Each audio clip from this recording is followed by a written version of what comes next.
If you're looking to buy a new home, you might be wondering, when do you need to hire an attorney to help me through the closing process? This is a really great question, and one that I think gets overlooked quite often.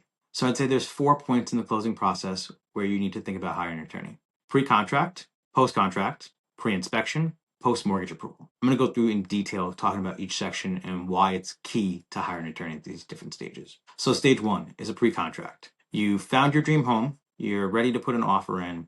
That's a great time to involve the attorney because I can explain all the legal terms of the contract to you. I don't recommend normally people signing contracts without at least somebody reviewing them. And I'm the only person that can summarize it and explain it to you. And when I say I'm somebody, meaning my role, an attorney can. Now, that being said, if you decided to wait until after the contract is signed to hire an attorney, I wouldn't stress it. It's better beforehand. But if you wait until the contract is signed, that's perfectly fine too. The contract that most real estate agents use in the state of Connecticut is a standard form document.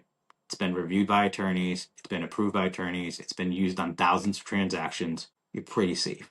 I would say the only time that we'd need to review it is if there's any oddities or unique situations we're adding into the contract. And typically, if you're working with my firm, your real estate agent may have already talked to me about this, so we took care of it before you even got involved. The next point somebody might hire an attorney or should really think about hiring an attorney is post-inspection. Now, during the post-inspection period, that means that the inspection's done, you've decided you're moving forward. You need the attorney to get involved to help you stay on track. There's certain things that the mortgage company that you're working with is going to require an attorney to do. You're going to want me to review certain things, make sure deadlines are in line and lined up and we don't miss them. You also want me to look and make sure that we're not trying to close on a holiday, right? Because the worst thing is you're ready to go, you plan on moving in, and then you find out everybody's closed because it's a federal holiday. That becomes a nightmare.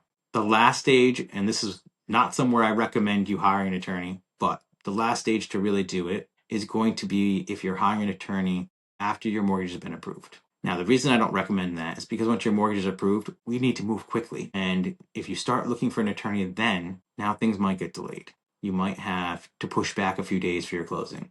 Or you might pay some extra fees to have an attorney expedite the documentation that we need to prepare in order to close. So I'd say choosing the most or the best time to hire an attorney, I would say, is right after the inspection or right after the contract is signed.